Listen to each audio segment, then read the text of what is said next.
So now before you invest, you have to check the risk associated with the investment. Is it a high risk? Is it a medium risk? Is it a low risk? And then when you are investing, invest money that you know that even if you lose it, it's not going to be the end of your life. I see a case of maybe a retired couple. When they get their pension, they use all the money to invest in something that they are not sure of. And then when the thing crashes, they will be at the brink of death. They will be so depressed. So you shouldn't do that kind of investment.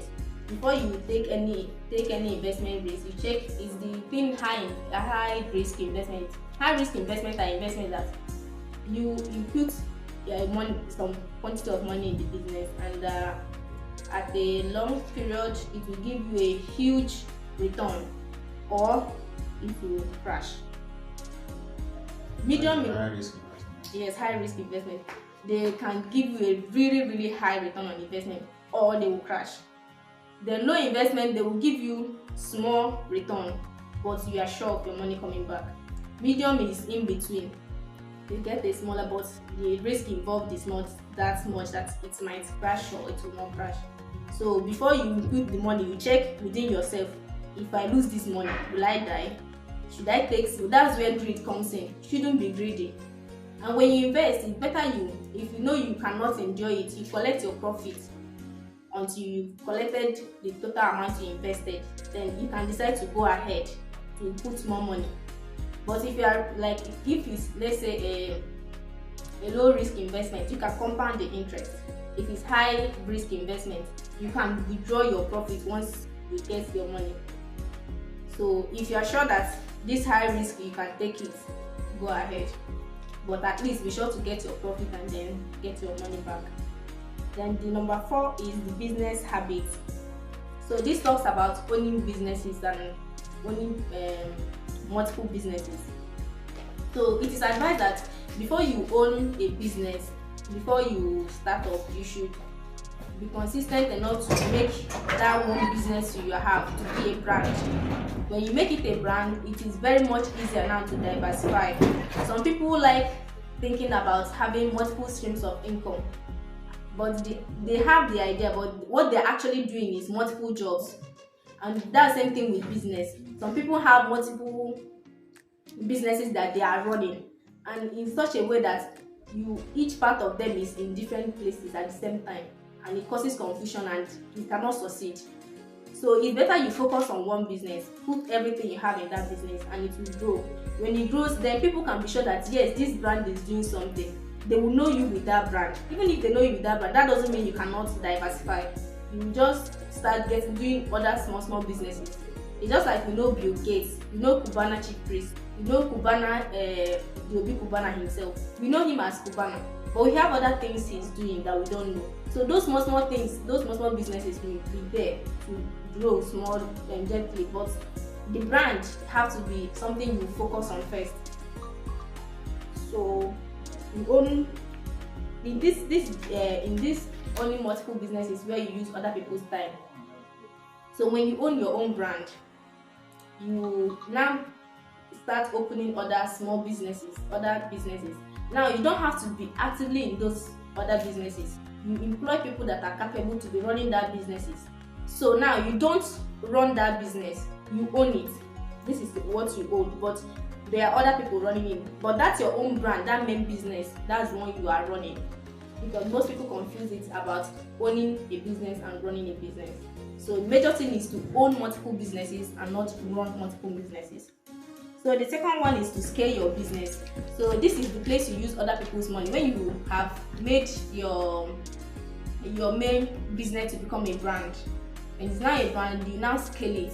You now see that okay, I can now. You don't even need to start talking to people.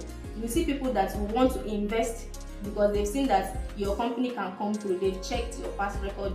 You are moving very well. It's just that you are still at this level. But if they invest that you're going to go maybe global, so they are willing to invest because they know that you are capable. But if you are running different businesses at the same time, you are not a brand and they cannot trust you to come through. So in this place, once you've scaled your business that yes, at this point I'm very sure that I can grow more than this, then you can ask people to start investing in your business. So after business habit, we have work habit. So in this habit now, what it means that when working, you don't just work hard, you work smart. So it's just like being productive. Most times we, in a company like this, you might start seeing people that say like you spend from morning till afternoon or evening in the company, and you've achieved very very little. So it is always better to take productivity over punctuality. So always critically analyze, think, observe, and read things that will improve your thinking. So you creatively think on how to improve working solutions or your bring solutions to business problems we have in the company. So the value you have is your productivity, and not just your punctuality. It's not that punctuality is not good, but when you are offering being productive in the office, is way better than just being punctual in the office. So we want someone that if they spend 2 hours in the office, they have achieved way more than someone that has spent like 5 or 10 hours in the office and just doing little. So in doing that, in working smart, you also manage your time and your activities. Some people will say that they are very busy, meanwhile they are not achieving anything. They prioritize all the activities they are supposed to do in such a way that at the end of the day, when you ask them what have you achieved today, basically nothing. So you, in such a way, you time your activities, make sure that everything you are doing have a target to achieve. It's not just to fill your day with activities that have nothing to do with being productive. So the third one is to balance your life. You know that when you are building things, you should be able to balance it, that you are going to win some, you are going to lose some. The world is not a bed of roses. Sometimes you're going to gain some, sometimes you are going to lose some. Sometimes you know people go into business thinking that it's going to be like once you start, it's just a roller coaster of progress and no setbacks, no challenges. It's going to be very bad, very hard for you if you do not know that you should balance it. So the fourth one is to be focused.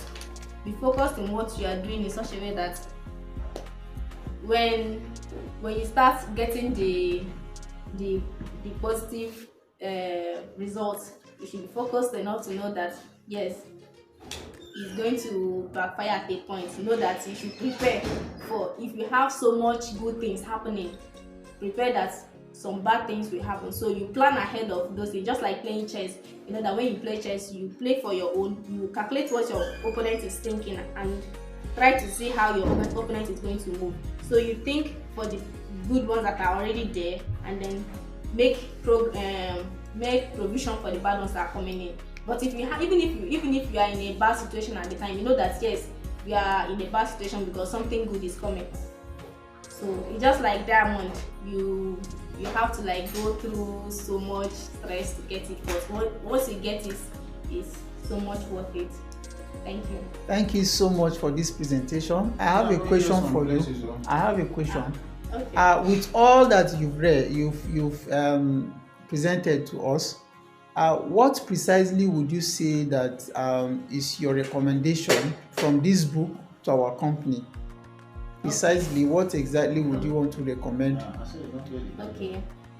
Apart from building relationships that are win-win for all of us in the company, we also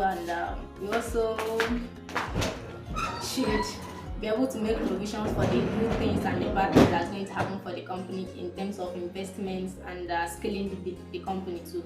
So we know when to like ask more people to invest with us, and then we ask for more our customers to like give us feedbacks, so we grow from there. Okay, why do we need to think about the bad side? Why isn't it only the good side? You know, if I want to do something now and I'm thinking about the bad side, I won't be able to push forward because I'll be scared thinking about the bad side. Why can't I just put my mind? It's better that you think about the bad side and make provisions for it. It's just like having a plan A. You know that plan A is you're going to work. You make plan B for if in case the car spoils on the road. You think about the bad things that will happen so that when they happen, you're not going to be surprised because you already have plans on how to handle it. So instead of running helter-skelter trying to think about what will I do, you already have something in plan for it. But what you are saying now is not applied to reality. Like, how did I know my car would spoil? Me going out with my car, how did I know my car would get spoiled? You wouldn't know, but you've had your car for like If I 10 months. there's no way I can have. If you have your car for 10 months and you've not serviced it, you should make provisions like something like this will happen. So that when it happens, that's where you have a backup car or you have an Uber, you call it, that's your plan. So, okay. Do you have? It's just about the rebranding itself. The brand. And once you have multiple streams of income, and all shouldn't be stated or shouldn't be in the same place. That if it's in the same place, you're going to cause distraction. Okay. What I was talking about that is when you want to start up, it should be better that you focus on one business, build it to be a brand, so that when you are now recognized as this brand, it will be easier for you to, even if you're not going to be there, you can put someone capable in place of you, and then you can now start opening other business. Most times what people do is like, it's just like having multiple streams of income. They will be doing this and this and this. It's not multiple streams of income. It should be passive, something that can be generating money without you being there. So you own it, but you don't run it. So instead of having you have to be in A, B, and C, it's going to cause you to be depressed. You have high BP, you're going to die, and the business will crash. But if you have a brand and you now build that brand, and then you now start building small business that you can put people in, it will be easier for them to run it for you. So you are not running the business, you just own the business, and the money there is working for you and you are making your money. So from this your explanation, what do you understand by multiple streams of income? Multiple streams of income should be you have multiple sources of money coming into your account.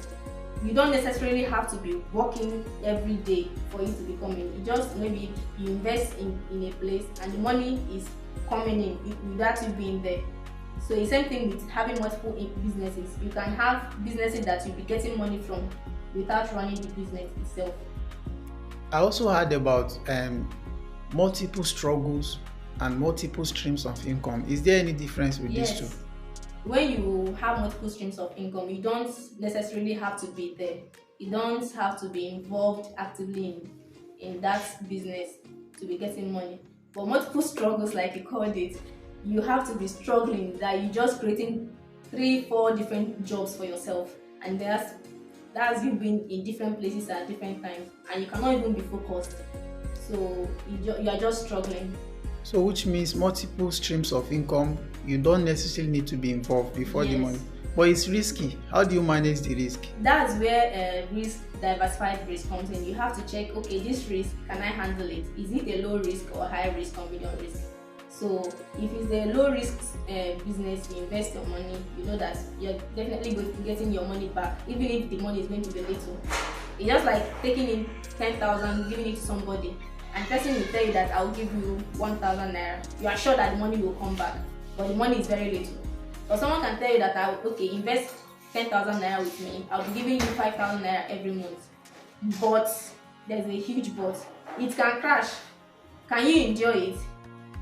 So now this kind of high risk business is not somewhere you carry your life savings to. If you crash, you are going to die, and if it's not a nice thing that you don't want to die. So you want a business that you just be getting money from, even if it's little, but you are gaining something from it.